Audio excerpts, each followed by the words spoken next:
نحمدہ ونصلی علی رسولہ الکریم اما بعد فاعوذ باللہ من الشیطان الرجیم بسم اللہ الرحمن الرحیم۔ معزز سامعین کرام، عزیز دوستو، السلام علیکم ورحمۃ اللہ۔ آپ سب کا قرآن کلاس میں خوش آمدید کہتا ہوں۔ خدائے مہربان کا فضل ہے کہ اللہ تعالیٰ نے پھر سے مجھے موقع دیا ہے کہ قرآن کا کچھ مطالعہ کر کے آپ لوگوں کے درمیان آ کے بیٹھا ہوں اور شیئر کرنے لگا ہوں۔ تو آج جس صورت کو ہم نے ڈسکس کرنا ہے اس کا نام ہے سورۃ 3۔ تو ڈسکس کرنے سے پہلے میں خدائے مہربان سے التجا کرتا ہوں کہ اگر میرے پڑھنے میں سمجھنے میں کوئی غلطی کوتاہی ہو گئی ہو تو اللہ تعالیٰ اس کو مجھے معاف کرے اور میری تصحیح فرمائے اور ہمارے علم میں اضافہ کرے۔ رب زدنی علما۔ اور اب یہاں پہ میرا ڈسکس کرنا اور آپ لوگوں کا سننا اللہ تعالیٰ قبول کرے، تو آمین۔ سورۃ والتین جی قرآن پاک کی 95ویں صورت ہے۔ منزل کے اعتبار سے ہم سب جانتے ہیں الحمدللہ قرآن پاک کی 114 صورتیں۔ جو سورۃ والتین ہے وہ 95ویں سورہ ہے، اس کے 8 آیات ہیں۔ تو اب سب سے پہلے اس کا نام، زمانہ نزول اور موضوع مضمون کیا ہے، اس کو تھوڑا سا دیکھ لیتے ہیں، گلمسز کی دیکھ لیتے ہیں۔ آفٹر دیٹ میں جو ہے نا اس کو پھر بریفلی بھی ڈسکس کروں گا۔ اب نام سے ہی ظاہر ہے سورۃ 3 کا نام رکھا گیا ہے، اور زمانہ نزول میں قتادہ کہتے ہیں کہ یہ مدنی صورت ہے، ٹھیک ہے۔ حضرت عباس رضی اللہ تعالیٰ عنہ سے بھی دو جو ہے نا منقول ہیں کہ یہ مکی بھی ہے مدنی بھی ہے۔ اب جو اجماع ہے نا علماء کرام کا وہ اس بات پہ ہے کہ یہاں پہ جو لفظ آیا ہے نا حاذ البلد الامین، کہ پر امن شہر مکہ کی قسم اللہ تعالیٰ نے جو کھائی ہے نا، تو اس سے لگتا ہے کہ یہ مکی صورت ہے، کیونکہ اگر اس کا زمانہ نزول مدینہ میں ہوتا تو شہر مکہ کی قسم کھانے کی ضرورت پیش نہ آتی، اور یہاں پہ بہت سارے ان کا اجماع ہے، علماء کا اجماع ہے۔ اب اس کا موضوع جو ہے نا، دیکھیں جلیل القدر انبیاء کے مقامات کا اللہ تعالیٰ نے اس میں ذکر کیا ہے۔ اس میں ذکر کیا کہ اللہ تعالیٰ نے یہ بتایا کہ اس کا اسپیسیفک جو ایک آیت ہے جس کو سب نے سورۃ 3 میں یاد رکھنا ہے کہ لقد خلقنا الانسان فی احسن تقویم، کہ میں نے انسان کو ایک بہترین ساخت پہ پیدا کیا ہے، ٹھیک ہے۔ یہ اس کی جو آیت ہے نا، یہ اس کے ساری 8 آیتوں کا جواب ہے۔ اوپر اللہ تعالیٰ کی قسم کھانا، قصص الانبیاء کا ذکر، مقامات کا ذکر، اور اس کے بعد جو ہے اس آیت کے ذریعے اللہ تعالیٰ نے پھر وہ جواب دیے۔ اب اس میں جو موضوع گئے ہیں نا، اچھا اللہ نے اور بھی ایک دو مقامات پہ بتایا گیا، جیسے لقد خلقنا الانسان فی احسن تقویم ہے، اس طرح اللہ تعالیٰ نے بہت سے مقامات پہ انسان کے بارے میں کہا ہے کہ بنی آدم کو عزت بخشی اور اپنی بہت سی مخلوقات پر فضیلت دی ہے، یہ بنی اسرائیل میں، ٹھیک ہے۔ اور اس کے بعد اللہ تعالیٰ کا یہاں خاص طور پر انبیاء کے مقامات کے ظہور کی قسم کھا کر انسان کو بہترین ساخت پہ بنایا گیا، اس کے بارے میں بتایا گیا۔ اب اس میں 2 قسموں کے بارے میں بتایا ہے سورۃ والتین میں نا، کہ اللہ تعالیٰ نے جب بہترین ساخت پہ پیدا کیا نا، تو ایک قسم وہ ہے جو گراوٹ کا شکار ہو جاتی ہے، جو پستی کی طرح شکار ہو جاتی ہے، اخلاقی پستی میں بہت ڈاؤن ہو جاتے ہیں، اور وہ مطلب وہ ذلیل و خوار ہو جاتے ہیں، صرف اس وجہ سے کہ ان کی جو اخلاقی پستی ہے نا، اللہ تعالیٰ نے جب انسان کو اچھی ساخت پیدا کر دی تھی، اس کے بعد انہوں نے اس ساخت کو دیکھو آپ کا جو کیلیپر ہوتا ہے نا، آپ اپنے کیلیپر کے مطابق گفتگو نہیں کرو گے، اس کے مطابق ڈیلیور نہیں کرو گے، تو پھر آپ اخلاقی پستی کا شکار ہو جاؤ گے۔ ایک تو قسم اس چیز ہے۔ دوسری جو قسم اس میں بیان کی گئی ہے کہ وہ لوگ جنہوں نے پھر اس چیز کو بھانپا کہ یار ہماری جو اللہ تعالیٰ نے ساخت پیدا کی ہے، پھر اس چیز میں یہ بھی خیال رکھا ہے کہ ہم ہی میں سے اللہ تعالیٰ نے انسانوں میں سے پیغمبر بھی بھیجے ہیں اور نبوت کے درجے پہ فائز بھی کیا، نبی محمد صلی اللہ علیہ وسلم کو بھی، ہمارے آخری نبی صلی اللہ علیہ وسلم کو، تو انہوں نے صالح عمل کیے ہیں، تو وہ لوگ جو ہے نا اس اخلاقی پستی سے جو گر گئے تھے اس سے بچ جاتے ہیں۔ تو پھر آخر میں کہا گیا ہے کہ اب آپ لوگ کیسے تصور کر سکتے ہو کہ اگر تو ایک طرف وہ لوگ ہیں جو بہترین ساخت پہ اللہ تعالیٰ کی تخلیق کو تسلیم کرتے ہیں، پھر جو رسپانسبلٹیز انسان کو دی گئی ہیں اس کو پورا کرتے ہیں، ان کا اور ان لوگوں کا جنہوں نے یہ سب جاننے کے باوجود کہ اللہ پیدا کر رہا ہے، سب کچھ دے رہا ہے، انہوں نے اس چیز کا خیال نہیں کیا اور انہوں نے اپنے خارجی ظلم کیے۔ آگے چل کے ہم ذکر کریں گے کہ داخلی جو انسان کی اخلاقی پستی ہوتی ہے، داخلی جو انسان کے مسائل ہیں، اور خارجی اس نے جو ظلم کیے ہیں، اس کو آگے ڈسکس کرتے ہیں۔ تو اللہ تعالیٰ یہ کہتے ہیں کہ وہ کیسے ہو سکتا ہے کہ سزا اور جزا کا عمل نہ ہو، اور عام انسان سے ہم توقع کرتے ہیں جسٹس کی، تو کیسے نہیں ہو سکتا کہ وہ جو حاکم ہے، تمام جہانوں کا مالک ہے، سب حاکموں کا بڑا حاکم ہے، اللہ تعالیٰ کیسے نہیں کریں گے وہ سزا اور جزا کا عمل۔ اب تھوڑی سی اس کی تلاوت کرنے سے پہلے نا میں ہلکا سا آپ لوگوں سے وہ چیز ڈسکس کرتا ہوں جو بارہا طور پہ عمر صاحب بھی ڈسکس کر چکے ہیں، مکی اور مدنی صورتیں۔ مکی صورتیں کیا ہوتی ہیں، مطلب کوئی بتانا چاہے آپ میں سے، عمر صاحب، تیمور صاحب، کوئی بھی بتانا چاہے؟ توحید، آخرت اور رسالت کا تذکرہ، جس میں بہترین، ٹھیک ہے جی۔ اب میں تھوڑا سا نا یہاں پہ مکی، جس طرح ذکر آیا نا کہ بہت سی جگہوں پہ آپ نے صورتوں کو سنا ہوگا، 2 باتیں لکھی ہوتی ہیں، جیسے کہا لکھا قتادہ نے اس کو مدنی کہہ دیا ہے، حضرت عباس رضی اللہ تعالیٰ کہہ رہے ہیں کہ مکی بھی ہے مدنی بھی ہے۔ تو ہائی لائٹس ہمیں کیسے پتہ لگتی ہیں؟ مکی صورتیں ہوتی ہیں جیسے عمر صاحب نے بتایا کہ اس میں 3 چیزیں بڑی کلیریفائی ہوتی ہیں. ایک آپ کا توحید، ٹھیک ہے، آپ کی رسالت، قصص الانبیاء کا ذکر اور انذار آخرت پہ ایمفیسائز کیا جاتا ہے. یہ جو ہے نا، یہ مکی صورتوں کی آپ اپنے ذہن میں بتا لیں کہ کوئی بھی اگر آپ سے پوچھے، دیکھیں بینگ اے مسلم ہمیں پتہ ہونا چاہیے جو پورا قرآن پاک ہے وہ 7 گروپس میں ڈیوائڈ کیا گیا ہے، ٹھیک ہے. اب اس کی جو منزل کے اعتبار سے اس میں مکی صورتیں بھی ہیں، یہ جو 7 گروپس ہیں نا، یہ مکی اور مدنی صورتوں کے اکارڈنگلی ڈفرینشیٹ کیے گئے. اب جو مدنی صورتیں ہوتی ہیں اس میں آپ کے احکام شریعت، حکمت اور جہاد اور قتال کے ذکر اذکار آپ سنیں گے. اگر آپ مدنی صورتوں کا مطالعہ کریں گے، ڈاکٹر سراج صاحب کہہ رہے ہیں کہ آپ مطالعہ کریں گے تو زیادہ تر یہ 3 چیزیں ادھر سے ہائی لائٹ ہوں گی. اب یہ جو قرآن کریم میں جو 7 گروپس ہیں نا، آخری صورتوں میں جو منزل کے اعتبار سے صورت کاف سے صورت واقعہ تک یہ ساری مکی صورتیں ہیں، ٹھیک ہے. یہ مطلب ایک انفارمیٹیو نالج ہے جو ایک مسلمان کو پتہ ہونا چاہیے. ہم نے آخری صورتوں کا بہت سی جگہوں پہ سیٹنگز کر کے ہم نے مطالعہ کیا ہے. صورت حدید سے جو صورت تحریم ہے اس میں آتی ہیں 10 صورتیں اور یہ مدنی ہیں. ٹوٹل 17 صورتیں ہو جاتی ہیں اس گروپ کے اندر نا. مکی اور مدنی جیسے بتایا کہ جو 7واں 6واں 7واں گروپ ہے کہ اس میں صورت کاف سے صورت واقعہ تک جو 7 صورتیں ہیں وہ مکی ہیں، اور صورت حدید سے تحریم تک جو 10 صورتیں ہیں وہ مدنی ہیں، ٹھیک ہے. اب 6 گروپ میں جامع ترین موضوع ہیں مکی صورتوں کا. ایک جامع ترین جو مضمون ہے نا توحید کا، جو اس کو صحیح ہائی لائٹ کیا گیا. اور صورت اعلیٰ سے صورت بینہ تک 12 صورتیں بنتی ہیں. اب صورت الاعلیٰ جو ہے نا اس میں وہ کہتے ہیں کہ ڈاکٹر صاحب کہہ رہے تھے کہ یہ پریزائڈنگ مضمون ہے، جامع ترین ہائی لائٹ کر دیتی ہے آپ کی اس توحید کے جو مضمون یا فکر کو آپ کو ہائی لائٹ کر دیتی ہے. اور صورت البینہ جو ہے نا وہ کنکلوڈنگ اس کو کہا گیا ہے، وہ کنکلوڈنگ صورت ہے. آگے چل کے جب ہم اس کا مطالعہ کریں گے تو اس کو زیر بحث لے کے آئیں گے. ابھی تھوڑی ایک انفارمیشن تھی، میں نے کہا آپ لوگوں سے شیئر کر لوں. اب آگے چل کے ہم ذکر کرتے ہیں کہ سورۃ والتین کا تھوڑا سا آیات کا جو 8 آیاتوں کو پڑھ لیتے ہیں. بسم اللہ الرحمن الرحیم. والتین والزیتون وطور سینین وہذا البلد الامین لقد خلقنا الانسان فی احسن تقویم ثم رددناہ اسفل سافلین الا الذین آمنوا وعملوا الصالحات فلہم اجر غیر ممنون فما یکذبک بعد بالدین الیس اللہ باحکم الحاکمین. جزاک اللہ. اب میں اس کا ترجمہ پڑھتا ہوں. قسم ہے انجیر اور زیتون کی. اس کو فردر ہم بریفلی کہیں گے کہ انجیر ہے مطلب یا زیتون ہے. قسم ہے انجیر اور زیتون کی اور طور سینے کی اور اس پر امن شہر مکہ کی، وہ جہاز البلد الامین کا ہے، کہ ہم نے انسان کو بہترین ساخت پہ پیدا کیا ہے، پھر اسے الٹا پھیر کر ہم نے سب نیچوں سے بھی نیچ کر دیا، مطلب پستی میں گرا دیا اسے. ثم رددناہ اسفل سافلین. اس کا مطلب یہ بنتا ہے الا الذین، ما سوائے ان لوگوں کے جو عامل الصالحات، جنہوں نے صالح عمل کیے، فلہم اجر غیر ممنون، اور ان لوگ ایمان لائے اور صالح عمل کیے ان کے لیے نہ ختم ہونے والا اجر ہے. فما یکذبک بعد بالدین، اور پھر اے نبی، پس اے نبی اس کے بعد کون جزا اور سزا کو جھٹلائے گا، ٹھیک ہے، معاملے کو جھٹلائے گا. الیس اللہ باحکم الحاکمین، کیا اللہ سب حاکموں سے بڑا نہیں ہے. اب صورت والتین. اب صورت جو والتین ہے اس میں قسم کھائی گئی اللہ تعالیٰ نے.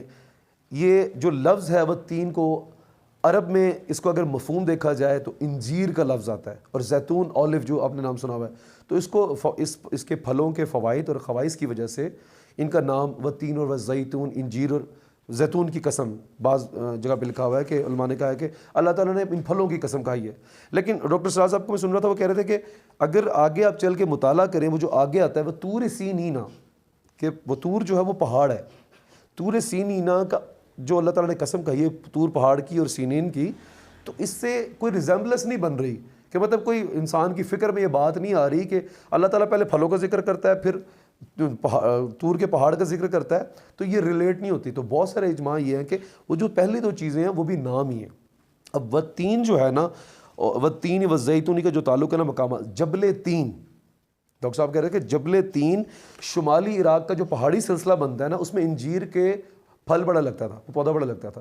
تو یا تو وہ ہے یا پھر یہ ہے جبل جودی، وہاں پہ جہاں حضرت نوح کی کشتی جا کے ٹکرائی تھی اس پہاڑی کے ساتھ. اس والتین کے 2 مطلب بنتے ہیں. جبل تین جو شمالی عراق کا پہاڑی سلسلہ، ایک تو یہ یاد رکھ لیجئے، شمالی عراق کا پہاڑی سلسلہ جہاں پہ انجیر کا پھل زیادہ ہوتا ہے. اور جبل جودی، جبل جودی وہ پہاڑی جہاں حضرت نوح علیہ السلام کی کشتی ٹکرائی تھی. اب عرب میں مشہور یہ تھا کہ عرب کے لوگ، ابھی میں ان 4 لفظوں کو جہاں پہ اللہ تعالیٰ نے قسم کھائی ہے ان کو تھوڑا ایمفیسائز دے دوں گا تاکہ پتہ لگے کہ اللہ تعالیٰ قسمیں کیوں کھا رہے ہیں. اب تو اس سے تھوڑا سا ایک اور چیز بھی واضح ہے کہ اللہ تعالیٰ کی ذات بہت عظیم ہے. تو عظمت والے بندے کو کسی چیز کی ویسے تو قسم کھانے کی ضرورت ہے نہیں. انسان ایک حقیر ذات ہے تو وہ عظیم ذات اس کے لیے اللہ تعالیٰ ہے. انسان جب کسی کو وعدہ کرتا ہے یا کوئی کمٹمنٹ کرتا ہے تو وہ اللہ تعالیٰ کہتا ہے میں اللہ تعالیٰ کو گواہ بنا کر یہ کہتا ہوں کہ یار میں سچ کہہ رہا ہوں. مطلب کسی عظیم چیز کو کیا کرتا ہے, وہ ریزمبلنس دیتا ہے, اس کا حوالہ دیتا ہے, کوٹ کرتا ہے. تو اللہ تعالیٰ کو ضرورت نہیں ہے. تو اس لیے یہ پھلوں کا ذکر اور آگے اس کا یہ مقامات کا, جیسے مکی صورتیں نا, اس کے ہائی لائٹ ہوتا ہے کہ مکی صورتوں میں وہ جو قصص الانبیاء کا ذکر ہے نا, تو جن مقامات کا جو نبی پیغمبر گزر چکے ہیں اللہ تعالیٰ ان کی طرف ہمیں اشارہ کر کے کہتے ہیں. اب جبل تین آ گیا شمالی عراق کے پہاڑی سلسلے جہاں انجیر کا پودا ہوتا تھا, اور عرب میں مشہور تھا کہ وہ کسی بھی پھل کے نام کے ساتھ کسی پودے کا وہ علاقے کا نام منسوب کرتے تھے. جیسے وادی نخلا ہے, نخل ہے نا, وادی نخلا, تو انہوں نے مکہ سے طائف تک کا جو درمیانی علاقہ ہے نا, اس میں کھجور کے درخت بڑے ہوتے تھے, تو اس سے ریزمبلنس کر دیے نخل یا وادی نخلا نا, تو اس کا مین یہی بنتا ہے. وہ پہلے کے دور میں اسی طریقے سے ریزمبل کرتے ہوتے تھے. تو اگر ان کے لیے دیکھا جائے تو وہ سمجھیں گے انجیر یا زیتون جو اولیو ہے, لیکن اللہ تعالیٰ یہاں پہ جبل تین وہ ذکر کر کے کہہ رہے ہیں. اب بائبل میں بھی جو ہے نا, بائبل میں بھی ذکر ہے. اب وہ تین و زیتونی, زیتون کے متعلق بتایا گیا ہے کہ یہ جو ہے کوہ زیتون کی چوٹی ہے. جو وہ تین زیتونی ہے, کوہ زیتون کی چوٹی ہے. حضرت عیسیٰ علیہ السلام نے جتنے مواعظ کیے ہیں, جتنے واعظ کیے, مطلب جتنے مواعظ مطلب ان کو بیانات کی جمع کو کہا گیا ہے. مواعظ کیے ہیں, واعظ کیے, ہم کہتے ہیں نا کہ فلاں نے ممبر پہ کھڑے ہو کے واعظ کیا, تو اس کی جمع ہے مواعظ. حضرت عیسیٰ علیہ السلام کے جتنے مواعظ ہیں نا, اس میں کہا گیا کہ انجیل جو ان کی بک ہے اس میں کہا کہ سرمن آف دی, یہ لکھا گیا سرمن آف دا اماؤنٹ, پہاڑی کی جو چوٹی ہے نا اس کے اوپر جو ان کا ٹاپ کا بیان تھا نا, اس سے ریلیٹ کیا گیا اس لفظ کو وزیتون کو. ٹھیک ہے, کہ وہ جو پہاڑی کی چوٹی پہ حضرت عیسیٰ نے بیان دیا تھا, اس کے متعلق بائبل نے بھی لکھا ہے کہ once he said and open his mouth, کہ ادھر کھڑے ہو کر اس نے کہا اور اپنا منہ کھول کے وہ جو اس نے بیان دیا نا, یہ بائبل میں کوٹ ہے کہ ملٹیٹیوڈ ہے وہاں پہ, ڈائریکشنز بتائی گئی ہیں کہ حضرت عیسیٰ علیہ السلام بہت سارے بیانات وہاں پہ کھڑے ہو کے دیتے تھے. اچھا, حضرت عیسیٰ علیہ السلام ایک تو بیانات دیتے تھے, زیتون سے تھوڑے سے ذکر اور بھی کر دیتے ہیں کہ دن کے وقت آپ جو ہے نا آپ اتر آتے تھے اس پہاڑ سے.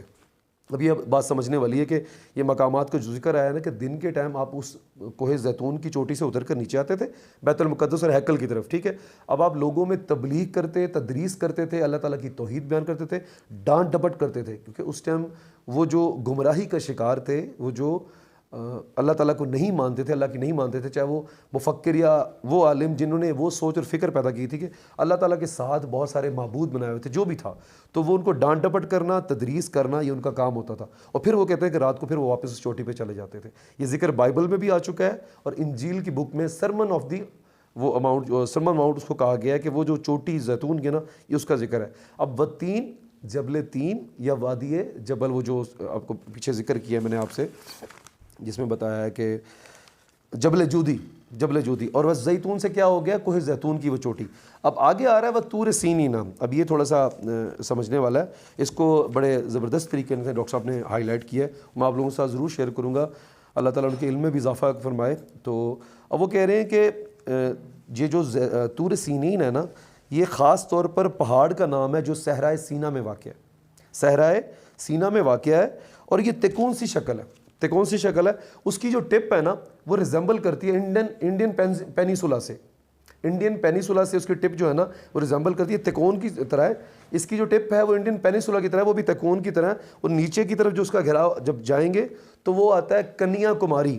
یہ جو ٹرائنگل بن رہا ہے نا جس وادی کی طرف وہ اس کا جھکاؤ آتا ہے, اتراؤ آتا ہے, وہ کنیا کماری, جو کہ پرانا اس کا نام تھا راج کماری, تو یہ اس سے ریزمبل کرتا ہے. آگے وہ کہتے ہیں کہ ٹرائنگل چل رہی ہے جس کی اچھا اس کی جو بیس ہے وہ سینٹرل انڈیا ہے. اسی طرح صحرائے سینا کے بارے میں کہا گیا ہے کہ یہ جو اس کی بیس ہے نا وہ پیریٹرینین ہے. اس کی بیس پیریٹرینین کے ساتھ ساتھ تکون سی آ رہی ہے.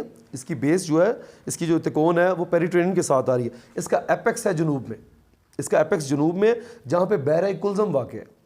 یہ اب طور کو ڈیفائن کیا جا رہا ہے, طور سینین کو, کہ جو سینین ہے جس کو ریزمبل کیا انڈین پینیسولا سے, وہ ایک تکون کی شکل کی مانند, اور اس کی جو ٹپ کی جو بیس بتائی گئی تھی وہ کس سے ریزمبل کر رہی ہے, آپ کے سینٹرل انڈیا سے. اب وہ اسی کا بھی بتا رہے ہیں کہ یہ جو ہے اس کی بیس ہے وہ پیریٹرینین ہے, اور اس کا جو ایپیکس ہے وہ جنوب میں ہے. جنوب میں ہے جہاں بحیرہ کلزم واقع ہے, جنوب میں آپ کے بحیرہ کلزم ہے. اور پھر وہ دو حصوں میں تقسیم ہوتا ہے, ایک ہوتا ہے خلیج عقبہ اور ایک ہے خلیج سویس. تو ان دونوں کے درمیان کی جو ٹپ ہے اس صحرائے سینا میں وہ کوہ طور ہے. تو اب ہمیں یہاں پہ ساری چیزیں کلیریفائی ہو چکی ہیں. والتین کو پڑھ لیا ہم نے، والزیتون کو پڑھ لیا کہ اللہ تعالیٰ نے یہ جو قسمیں کھائی ہوئی ہیں یہ مقامات کی کھائی ہوئی ہیں، یہ کوئی پھلوں کی نہیں ہے، کیونکہ یہاں پہ جس طرح ہائی لائٹ کر کے پوری بریفلی انہوں نے بیان کیا وہ واقعات، جبل تین کا، جبل جودی کا، طور سینین کا۔ اب اللہ تعالیٰ ان مقامات کا، ان قصص الانبیاء کا ذکر کر کے کہہ رہا ہے کہ لقد خلقنا الانسان فی احسن تقویم، کہ انسان میں نے تمہیں بڑی بہترین ساخت پہ پیدا کیا، آپ کو اچھی شکل دی ہے، آپ کو فہم دی ہے، آپ کو عقل دی ہے، آپ کو پھر اشرف المخلوقات بنا کر بھیجا ہے۔ فسجد الملائکۃ ہوا اجمعین، کہ آپ تمام جو ملائکہ ہیں آپ ان کے اوپر کیا ہے، فوقیت رکھتے ہیں، ان کو کہا گیا کہ سجدہ کرو، ان کو تمام ملائکوں کو آپ کو سجدہ کرنے کا کہا گیا۔ پھر آپ یہ نہیں دیکھتے کہ آپ ہی میں سے اللہ تعالیٰ نے پیغمبر اٹھائے، نبی اٹھایا، اور آپ کو سب سے بڑھ کر رحمت للعالمین بھیجا، جس پہ نبوت کا اختتام ہے، ختم نبوت ہے، حضرت صلی اللہ علیہ وسلم، ٹھیک ہے، رحمت للعالمین۔ تو اللہ تعالیٰ کہہ رہے میں نے تمہیں بڑی بہترین ساخت بنا دی، اپنے آپ پہ تم غور کرو گے، فکر کرو گے تو تم اللہ تعالیٰ کی بہت ساری نشانیاں پاؤ گے۔ فَبِأَيِّ آلَاءِ رَبِّكُمَا تُكَذِّبَانِ، یہ اس سے ریلیٹڈ ہے۔ اب یہاں پہ ذکر یہ ہے کہ اب سورت 3 کے بارے میں ہے، آگے جو آ رہا ہے سورت 3 کا جو مشترک ہے نا، اب میں نے پہلے بھی بیانوں میں بتایا ہے کہ ہماری بہت ساری صورتیں وہ جوڑے کی شکل میں، کہ اس کا جو مفہوم ہوتا ہے نا وہ دو جگہ پہ بیان ہو رہا ہوتا ہے اللہ تعالیٰ نے۔ اب یہاں پہ 4-5 صورتیں ایسی ہیں جو ان کی آیات آگے میں پڑھ رہا ہوں نا تو ریزمبل کرتی ہیں سورت معون سے بھی، سورت بلد سے بھی، ٹھیک ہے، آپ کی سورت والعصر سے بھی۔ جیسے یہاں آگے آ کے آتا ہے نا، اب اس کا جو مین جا رہا ہے نا وہ سورت الگ کے ساتھ ہے، اس کا جو مین جا رہا ہے وہ سورت الگ کے ساتھ ہے، جس میں اللہ تعالیٰ نے وہ ادھر بھی اسی طرح کی قسمیں کھائی ہیں، لاقسم بہذا البلد، کہ میں اس شہر مکہ کی قسم کھاتا ہوں، وہ انتا حل بہذا البلد، اے حبیب مکرم اس لیے کہ آپ اس شہر میں تشریف لائے، وہ والد وما ولد، اے حبیب کریم آپ کے والد آدم اور ابراہیم کی قسم۔ تو یہ جو قسمیں ادھر کھائی ہوئی ہیں تو یہ سورت الگ سے ڈائریکٹ جو ہے نا اس کا جوڑا بنتا ہے سورت والتین کا، ٹھیک ہے۔ آگے جو اس کا درمیانی مضمون ہے وہ درمیانی مضمون کس کے ساتھ ہے وہ میں آپ کو بیان کر دیتا ہوں۔ اب میں نے آپ کو ذکر کیا تھا کہ اس میں جو ہمیں مفہوم مل رہا ہے نا وہ یہ مل رہا ہے کہ انسان کی جو اخلاقی پستی ہے، جو اس کا آگے جا کے ذکر کیا ہے کہ ثم رددناہ اسفل سافلین، پھر اسے الٹا پھیر کر ہم نے سب نیچوں میں سے نیچ کر دیا۔ ایک طرف تو میں نے بہت بہترین ساخت دے دی تھی، لیکن جب اس ساخت کو برقرار نہیں کر پایا تو انسان کے اندر 2 قسم کے لوگ پائے جاتے ہیں۔ ایک وہ جو اخلاقی پستی کا شکار ہوتا ہے، یہاں پہ بتایا گیا ہے کہ اخلاقی پستی گھٹیا سوچ کے مالک ہو جاتے ہیں، پست سوچ ہوتی ہے، ان کے مقاصد گنڈے ہوتے ہیں، جن کے محرکات بہت پست ہوتے ہیں، شہوت پرستی آ جانا، بد نظری آ جانا، شیطانیت آ جانا، ہوس، لالچ، حرص، یہ وہ اخلاقی پستی ہیں جن کا انسان جب شکار ہوتا ہے تو ثم رددناہ اسفل سافلین، ٹھیک ہے، ثم رددناہ اسفل سافلین۔ اب یہ کس سے مل رہا ہے؟ جا کے سورۃ والعصر پہ غور کریں، والعصر ان الانسان لفی خسر، کہ قسم ہے زمانے کی یا وقت عصر کی کہ انسان سری خسارے میں ہے، ٹھیک ہے۔ کیوں خسارے میں؟ جب انسان اخلاقی پستی سے گرتا ہے، جب وہ ان چیزوں کا مرتکب ہوتا ہے۔ یہ ہیں آپ کے داخلی پستیاں جو انسان کے اندر ہوتی ہیں، جو ہوس ہے، یہ نظر تو نہیں آتی، لالچ ہے، حرص ہے، بدگمانی ہے، کسی کے متعلق بدگمان، جب تک اپنی زبان سے آپ کلام نہیں کریں گے تب تک وہ خارجی نہیں بڑھے گا، تب یہ داخلی پستی ہیں آپ کی۔ اب جو صورت الگ ہے اس میں آپ کی کیا بتائی گئی ہیں؟ کلا لیتگا، کلا لیتگا کا کہ انسان یہاں پہ آیا ہے کہ آپ کا کلا ان الانسان لیتگا، پھر انسان کیا کرتا ہے؟ سرکشی پہ اتر آتا ہے۔ اللہ تعالیٰ نے انسان کو اشرف المخلوقات بنایا نا، تو انسان اپنے آپ کو سمجھتا ہے کہ میں تو جی میرے پاس طاقت آ گئی، کیونکہ اللہ تعالیٰ نے انسان کو وہ مخلوق بنایا ہے کہ جس کو اختیارات بھی دیے، ٹھیک ہے، پھر اس کی بیس پہ سزا اور جزا نہیں ہے۔ اللہ تعالیٰ نے اس کو خلیفہ بنا کر کچھ اختیارات بھی دے دیے۔ اب آپ کی سوچ ہے، آپ نے سوچنا ہے، اس کے بعد جو آپ پریکٹیکلی عمل کرتے ہو نا، جب تک آپ گناہ کر نہیں نہ لیتے، سوچنے پہ گناہ نہیں ہوتا، لیکن جب آپ اس کو خارجی ظلم میں کنورٹ کرتے ہو، جبر میں کنورٹ کرتے ہو، قتل میں کرتے ہو، کسی کا حق مارتے ہو، بھوکے کو آپ، یتیم کو آپ کھانا نہیں کھلاتے، یتیم کا آپ مال غبن کرتے ہو، بھوکے کو کھلانے سے روکتے ہو۔ اب اس کا ذکر سورۃ معون کے ساتھ بھی ہے کہ چھوٹی چھوٹی جو چیزیں ہوتی ہیں نا ان کو دینے سے بھی گریز کرتے ہیں، شیئر نہیں کرتے۔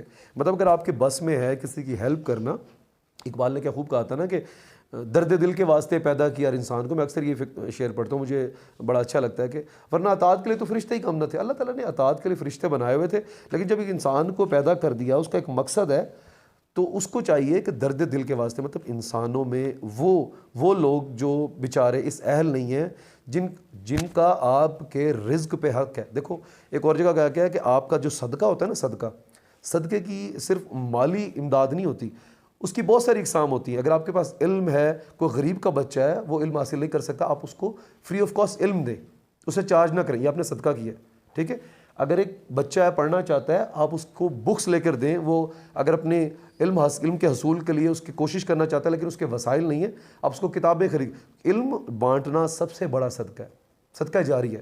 علم بانٹیے. کوئی اچھی چیز آپ کے پاس ہے, اچھا عمل ہے, پھر اپنے اچھے عمل سے, اخلاقیات سے آپ کیا کریں, آپ ڈیلیور کریں. تو یہ چیزیں اگر آپ کریں گے تو آپ بچے رہیں گے, ورنہ ان الانسان لفی خسر اور ثم رددناہ اسفل سافلین.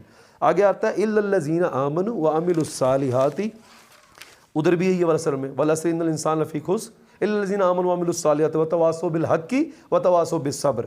ماں سوائے ان لوگوں کے لیے کہ جنہوں نے ایمان لائے, اللہ تعالیٰ نے جو اب آپ کو اچھی ساخت پہ پیدا کر دیا, پھر وہ ایمان لائے, پھر انہوں نے اچھے عمل کیے, نیک عمل کیے, صالح عمل کیے. وہ اس رسپانسبلٹی جو خطبہ حجۃ الوداع میں میرے نبی نے دین مکمل کیا تھا, اور جتنے پیغمبر وہ میسج لے کے آئے ہیں, جس طرح یہاں پہ بہت سارے انبیاء کا ذکر ہوا, حضرت عیسیٰ کا, حضرت نوح کا. حضرت عیسیٰ نے جو چوٹی پہ وائز کیے ہیں وہ یہی وائز تھے نا, کہ توحید اور رسالت کے. تو اب اس کا ایک حصہ جو ہے نا وہ ہائی لائٹ کرتا ہے سورۃ کوثر کو بھی. رسالت محمدی کو سورۃ کوثر میں ہائی لائٹ کیا گیا, یہ اس سے بھی ریلیٹڈ ہے.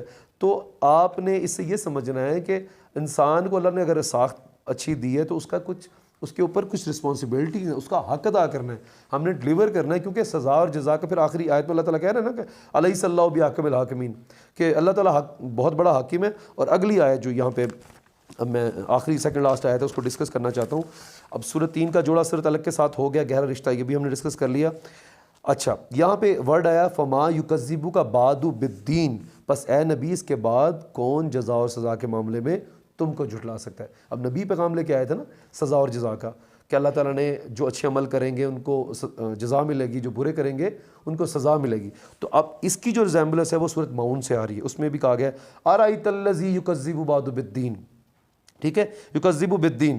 آپ نے اس شخص کو دیکھا نہیں جو دین کو جھٹلاتا ہے, بھوکے کو کھانا نہیں کھلاتا ہے, یتیم کا مال غبن کرتا ہے. تو یہ اب میں نے بتایا تھا کہ یہ جو ایسی صورت ہے جس کی 4-5 صورتوں میں گلمپس آ رہے ہیں, ہائی لائٹس آ رہی ہیں.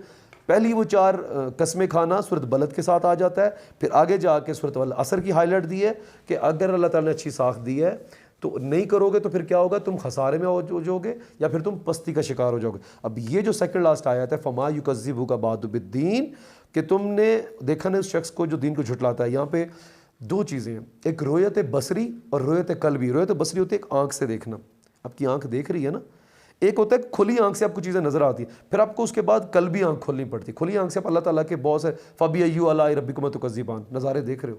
پھر آپ کو باطن کی آنکھ کھولنی. وہاں پہ شاعر نے کہا کہ اہل نظر ذوق نظر خوب ہے, لیکن اہل نظر ذوق نظر خوب ہے, لیکن جو شے کی حقیقت کو نہ دیکھے وہ آنکھ ہی کیا ہے. کہ اہل ذوق نظر تو جو بڑی کمال کی مل گئی ہے, جو شے کی حقیقت کو نہ دیکھے, جو تیری تخلیق ہے تو اس کو نہیں سمجھ پا رہا, تو پھر اس آنکھ کا کیا فائدہ, پھر انعامات کا کیا فائدہ کہ تجھے اللہ تعالیٰ نے وہ ساری انعامات, عقل فہم کا کیا فائدہ کہ تو جناب صاحب اس کی حقیقت کو نہیں سمجھ پایا. پھر آخری آیت میں آتے ہیں کہ الیس اللہ بحکم الحاکمین. دیکھیں جی, اس آیت میں یہ جان لیں کہ ہم جو رایا ہے حکومت سے جسٹس کی توقع رکھتے ہیں. کہیں پہ بھی ظلم ہوتا دیکھتے ہیں, بینگ اے مسلم ہمیں ہے نا کہ جہاں پہ ظلم ہوتا دیکھو اس کے خلاف آواز اٹھاؤ.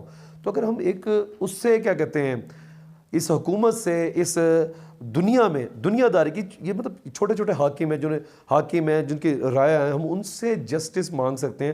تو آپ کا کیا خیال, اللہ تعالیٰ نے جو سارے جہان پیدا کر دیے, گلیکسیز پیدا کر دیں, پہاڑ, چرند, انسان, حیوانات, نباتات, تو ان میں ایک بیلنس توازن برقرار کیا ہے. پھر وہی بات ہو رہی ہے کہ جب سب کو اچھے طریقے سے پیدا کر کے پھر اللہ تعالیٰ توقع کر رہے ہیں کہ ان پہ کچھ رسپانسبلٹی آیا, وہ ڈلیور کرتے یا نہیں کرتے. اگر تو وہ نہیں کر رہے تو آپ کا کیا خیال ہے, تو وہ حاکم انصاف نہیں کرے گا؟ ڈیفینیٹلی کرے گا. تو یہ جان لیجئے اس صورت کو پڑھنے کا, میں اب اس کو تھوڑا ریوائز کرا دوں. مفہوم یہ تھا کہ اللہ تعالیٰ نے انبیاء کی قسمیں کھا کے مقامات کی طرف ہائی لائٹ کر کے آپ کو دیکھیں, جب بھی کسی کا ذکر آتا ہے نا تو یہاں پہ حضرت عیسیٰ کا لفظ سن لینے کے بعد ہمیں رک نہیں جانا چاہیے. ہمیں حضرت عیسیٰ کا, اس کی قوم کا, نوح علیہ السلام کا, جبل جودی کا, اس سارے واقعات کا بھی معائنہ کرنا چاہیے. قرآن کا طریقہ یہ ہے کہ قرآن نے بعض کا کھل کے بیان کرتا ہے, بعض اس کا مخفی یا آپ کو چھیڑنا ہوتا ہے مقصد کہ یہ انسان کے اوپر ہے. اب انسان کی ریسرچ کیا کہ انسان سوچتا کتنا ہے. اللہ تعالیٰ آپ کو سوچ پہ, اللہ تعالیٰ نے آپ کو اشرف المخلوقات ایسے نہیں بنایا. اگر کسی لفظ کا کسی واقعہ کا ذکر قرآن پاک میں آ گیا نا, چھوٹی سی چھوٹی چیز کا بھی ذکر آ گیا, کسی جانور کا بھی آ گیا, تو اس کو کوئی مقصد ہے. تو ان مقامات کو بتا کر آگے بتایا گیا کہ ایک بڑی اچھی ساخت آپ کو ملی ہے. تو پھر اگر اس اچھی ساخت کی رسپانسبلٹیز نبھاؤ گے تو آپ پستی کا شکار نہیں ہوگے. اخلاقی پستی ہم ذکر کر چکے ہیں, ہوس ہے, حرص ہے, لالچ ہے, گھٹیا سوچ ہے. تو یہ وہ چیزیں ان سے بچیں اور اچھے اعمال کریں تاکہ آپ صالح لوگوں میں ہوں, انعام یافتہ لوگوں میں سے ہوں, کہ جس کا آپ سورۃ فاتح میں بھی دعا کرتے ہیں کہ اللہ تعالیٰ مجھے اپنے نیکوں میں شامل کر دیں. اور یہ ہے کہ یہ چیز یاد رکھیں, جب آپ یہ کریں گے تو پھر یہ جان لیں اللہ تعالیٰ بہت بڑا حاکم ہے اور سزا جزا کا معاملہ اس کے ہاتھ میں جو کہ اٹل ہے. تو ڈے آف ججمنٹ کے جب ہم جائیں اللہ تعالیٰ کے پاس تو دعا اللہ تعالیٰ سے ہم نے جو اس سے سیکھا ہے سمجھا ہے اس کو پریکٹیکلی ہم سوچنے اور سمجھنے کی توفیق عطا فرمائے. وما علینا الا البلاغ المبین.